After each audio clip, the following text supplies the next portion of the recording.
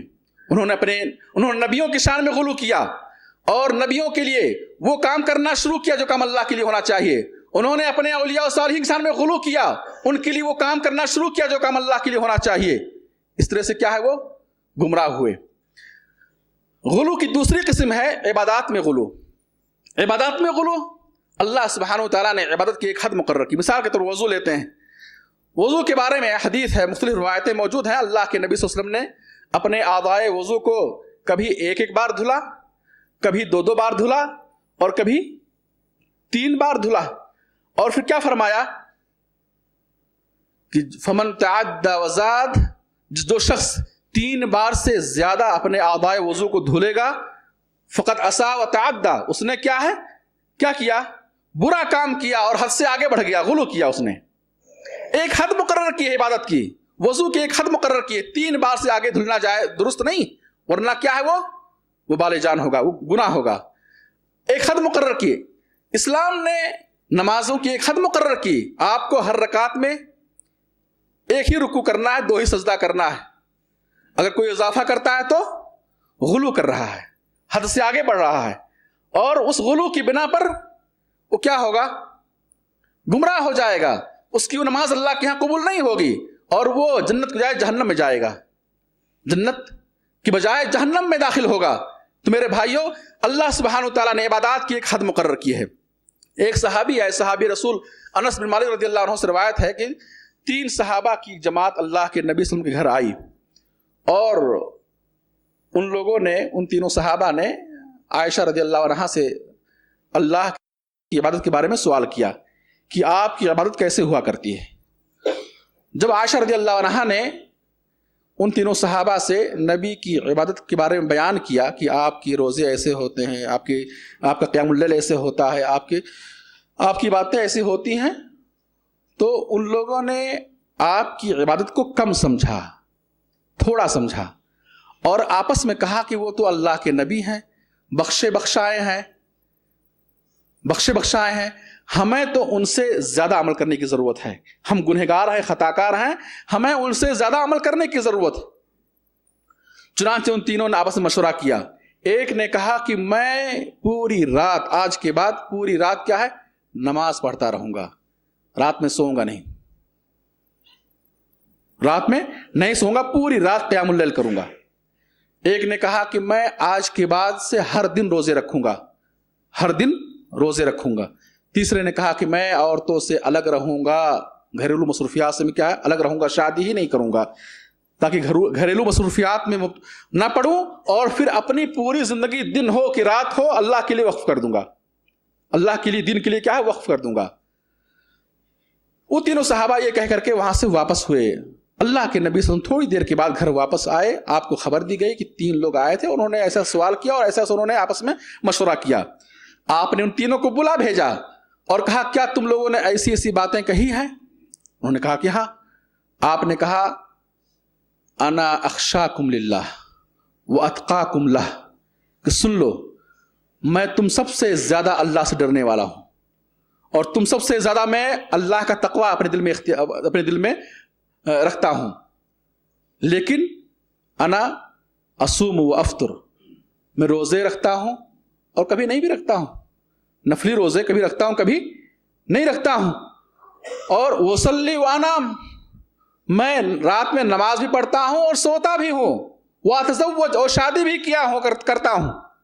فمن رغب عن سنتی فلیس منی، فمن رغب عن سنتی فلیس منی، جو میری سنت سے ہٹے گا وہ ہم میں سے نہیں، وہ ہم میں سے نہیں۔ میرے بھائیوں دیکھیں، غور کریں کہ اللہ کے نبی صلی اللہ علیہ وسلم نے کتنی سختی کے ساتھ منع کیا۔ ان تینوں صحابہ نے کسی برائی کا ارادہ نہیں کیا تھا، شرک و کفر کا ارادہ نہیں کیا تھا، کیا عبادت میں غلو، کہا میں پوری رات نماز پڑھوں گا۔ اور ایک دوسرے صحابی ہیں عبداللہ بن عمرو بن عاص رضی اللہ عنہ، جب ان کی بیوی نے، ان کی اہلیہ نے آ کر کے اللہ کے نبی صلی اللہ علیہ وسلم سے شکایت کی ان کی پوری رات نماز پڑھتے ہیں، آپ نے انہیں بلایا، کہا ایسا کرتے ہو؟ کہا۔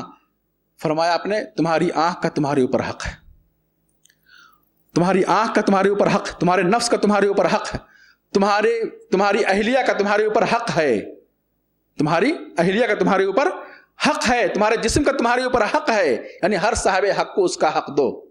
آپ نے پوری رات نماز پڑھتے رہنے سے منع کیا ان کو۔ تو عبادات میں غلو کہ حد سے آگے بڑھنا، حد سے آگے بڑھنا۔ میرے بھائیوں اس کے بہت سارے نمونے آج موجود ہیں ہمارے سامنے، بہت سارے نمونے موجود ہیں کہ آج دیکھیں آپ کتابوں میں لکھا جاتا ہے کہ اس ذکر کو آپ 1,00,000 بار کرو گے تو یہ ملے گا، 1,000 بار کرو گے تو یہ ملے گا۔ لوگوں نے اذکار کی تعداد مقرر کی لاکھوں کروڑوں میں، اور اس کے ثواب مقرر کیے۔ یہ غلو ہے دین میں، یہ غلو ہے دین میں۔ اللہ کے نبی صلی اللہ علیہ وسلم نے اتنے اذکار 1,00,000 بار یہ پڑھو، آپ نے ایسا حکم نہیں دیا ہے۔ اور جو نبی سے آگے بڑھنے کی کوشش کرے گا عمل میں، فمن رغب عن سنتی فلیس منی، جو میری سنت سے ہٹا وہ ہم میں سے نہیں ہے، وہ ہم میں سے نہیں ہے۔ تو غلو عقیدے میں ہو وہ بھی حرام، غلو عبادات میں ہو وہ بھی حرام، غلو شخصیتوں میں ہو، غلو شخصیتوں میں کہ ہم فلاں کو ماننے والے، ہم فلاں شخصیت سے متاثر ہو کر کے ان کی شان میں ایسی تعریف کرتے ہیں کہ انہیں معصوم سمجھنے لگتے ہیں۔ آپ دیکھیں کہ شیعہ کے ہاں جو ان کے 12 امام ہیں، انہوں نے امامت کو اہل بیت میں خاص رکھا، اور پھر انہوں نے 12 امام مقرر کیے، اور ان 12 اماموں کے بارے میں جو غلو سے کام لیا، علی رضی اللہ عنہ سے لے کر کے ان کے 12 امام تک انہوں نے جو غلو سے کام لیا، کہا کہ یہ 12 امام معصوم ہیں۔ کیا ہیں؟ معصوم ہیں، غلو ہے۔ معصوم صرف کون ہے؟ نبی کی ذات۔ وہ دین میں غلطی نہیں کرتے ہیں، انبیاء اکرام سے دین میں غلطی نہیں ہوتی ہے، فتویٰ دینے میں غلطی نہیں ہوتی ہے، مسائل بتانے میں غلطی نہیں ہوتی ہے۔ انبیاء اکرام معصوم ہیں، دین میں وہی بات بولتے ہیں جو اللہ کی طرف سے وحی ہوتی ہے۔ انہوں نے اپنے اماموں کے بارے میں کہا کہ یہ معصوم ہے، کہا یہ غیب جانتے ہیں، بلکہ غلو کرتے ہوئے اپنے اماموں کے بارے میں انہوں نے یہاں تک لکھا، ان کا امام خمینی لکھتا ہے اپنی کتاب کے اندر کہ ہمارے اماموں کا وہ مقام اور مرتبہ ہے جس مقام تک نہ کوئی نبی اور رسول پہنچ سکتا ہے، نہ کوئی مقرب فرشتہ پہنچ سکتا ہے۔ یہ دین میں غلو ہے، دین میں غلو ہے۔ تو میرے بھائی اس طریقے سے لوگوں نے اپنے اماموں، اپنے اولیاء اور صالحین کی شان میں غلو کیا، اور بہت ساری صفات جو اللہ کے لیے ہونی چاہیے ان صفات کو، ان خوبیوں کو ان کے لیے خاص گردانا کہ فلاں حاضر و ناظر ہیں، اللہ کے نبی صلی اللہ علیہ وسلم کے بارے میں عقیدہ رکھا کہ وہ اللہ کے نبی صلی اللہ علیہ وسلم کیا ہیں؟ حاضر و ناظر ہیں. کہا کہ آپ غیب جانتے ہیں، آپ غیب جانتے ہیں، ان کے واسطے وسیلے سے، نبی کے واسطے اور وسیلے سے دعائیں کرتے ہیں. یہ غلو ہے، یہ غلو ہے. فرمایا آپ نے کہ میری امت کے لوگوں میری شان میں حد سے آگے نہ بڑھنا. لوگوں نے اپنے علماء کے شان میں اور اپنی شخصیتوں کے شان میں جن کے وہ معتقد ہیں، جن شخصیتوں کی وہ معتقد ہیں، جن کو اپنا امام اپنا قائد مانتے ہیں، ان کی شان میں غلو کیا، حد سے آگے بڑھ گئے. میرے بھائیوں، صحابی رسول عبداللہ بن عباس رضی اللہ عنہما کہتے ہیں ہر شخص کی بات لی جا سکتی ہے اور چھوڑی بھی جا سکتی ہے سوائے نبی کریم صلی اللہ علیہ وسلم کے. کون ہے؟ عبداللہ ابن عباس رضی اللہ عنہما کہتے ہیں ہر شخص کی بات لی بھی جا سکتی ہے اور چھوڑی بھی جا سکتی ہے.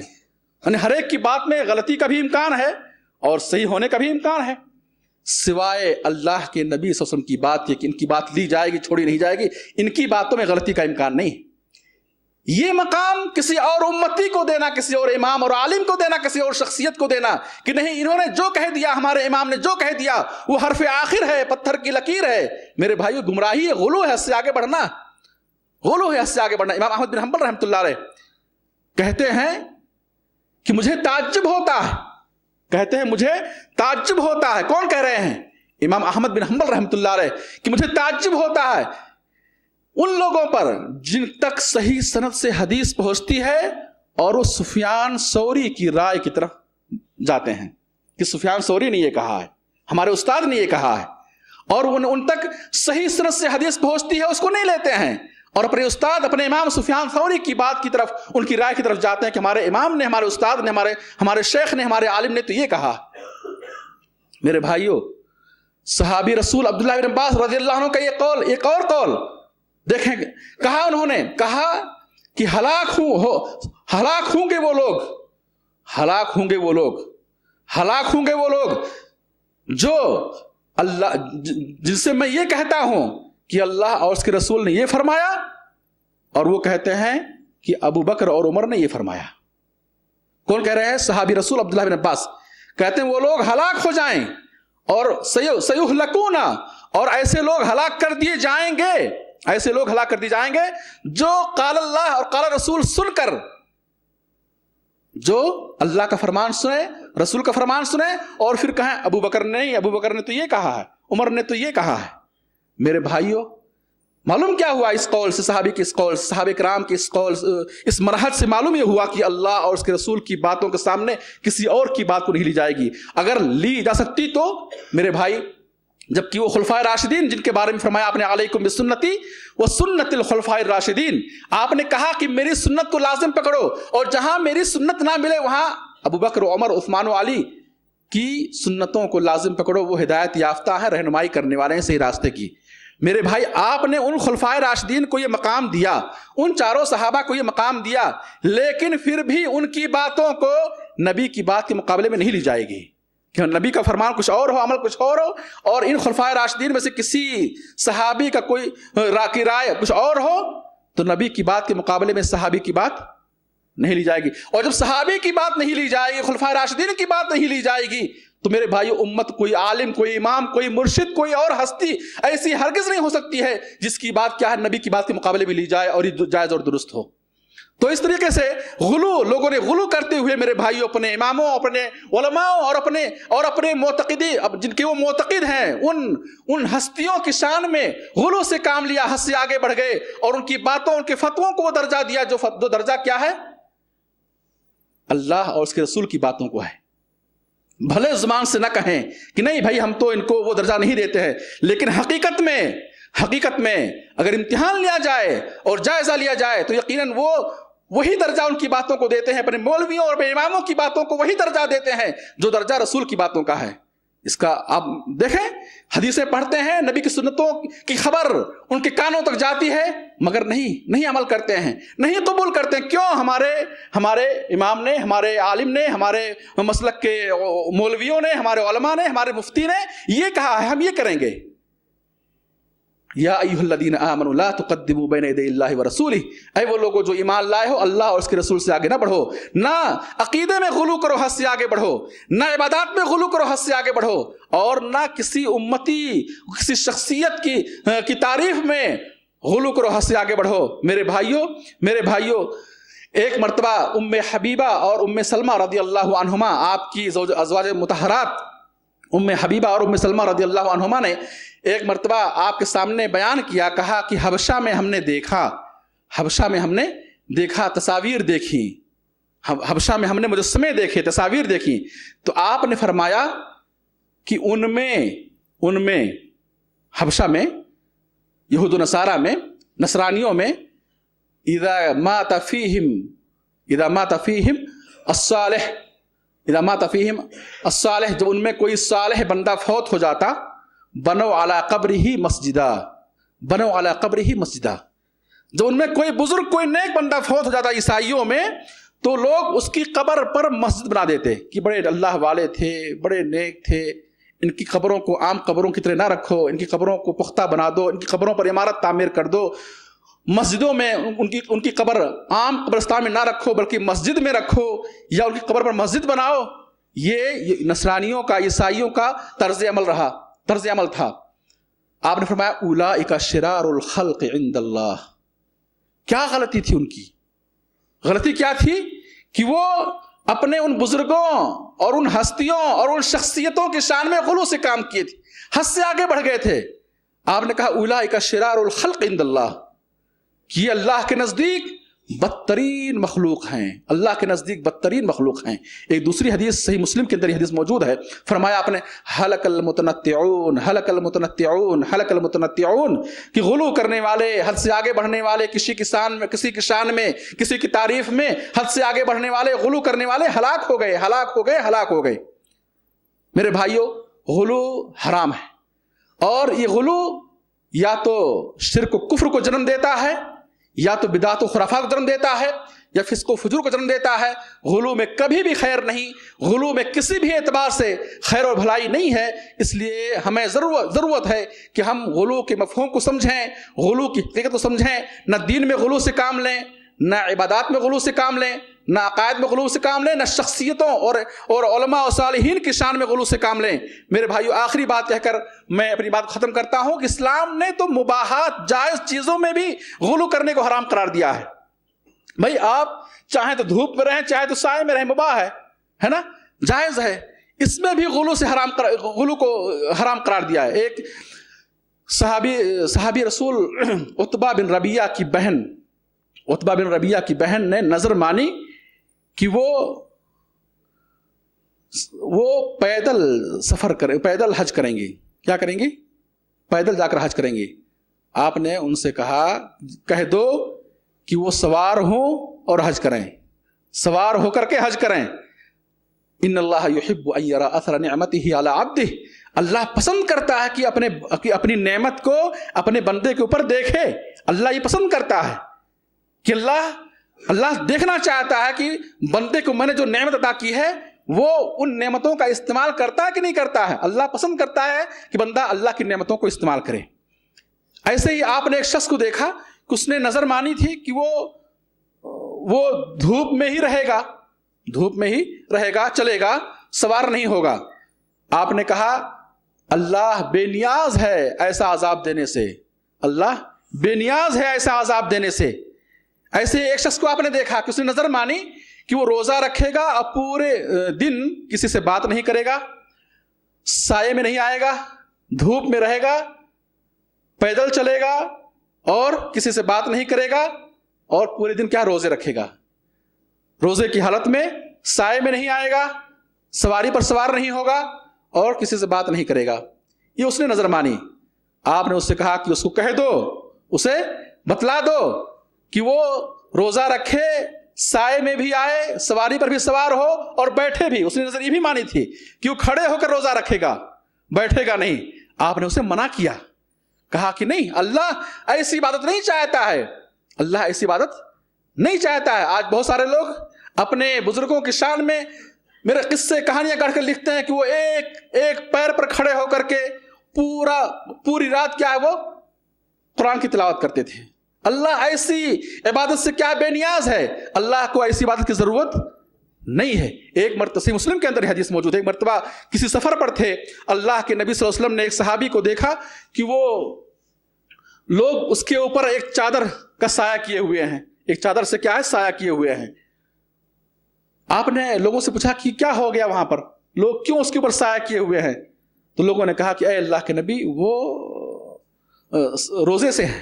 وہ کیا ہیں؟ روزے سے ہیں. صحرا کا سفر, سخت گرمی کا سفر, سخت دھوپ میں دوپہر کے وقت لوگ اس کے اوپر چادر سے سایہ کیے ہوئے تھے. آپ نے جو لوگوں سے پوچھا کہ کیا ہو گیا, تو لوگوں نے کہا کہ روزے سے ہیں, اور روزے کی وجہ سے, گرمی کی وجہ سے یہ بے ہوش ہو گئے ہیں. کیا ہو گئے ہیں؟ بے ہوش ہو گئے ہیں, لہذا لوگوں نے ان کے اوپر کیا ہے, چادر تان کر کے سایہ کیا ہوا ہے. آپ نے فرمایا لیس من البر الصیام فی السفر, لیس من البر الصیام فی السفر. ایسے سفر میں, جب اتنا مشکل سفر ہو, ایسے سفر میں روزہ رکھنا یہ نیکی نہیں ہے. صحیح مسلم کی حدیث, لیس من البر الصیام فی السفر. ایسے سفر میں, مشکل ترین حالت میں روزہ رکھنا یہ نیکی نہیں ہے, ثواب نہیں پائے گا یہ. ان اللہ یحب ان تؤتی رخصہ کما یحب ان تؤتی عزائمہ. اللہ پسند کرتا ہے کہ اللہ نے جو چھوٹ دی ہے, رخصت دی ہے, اس کو قبول کیا جائے.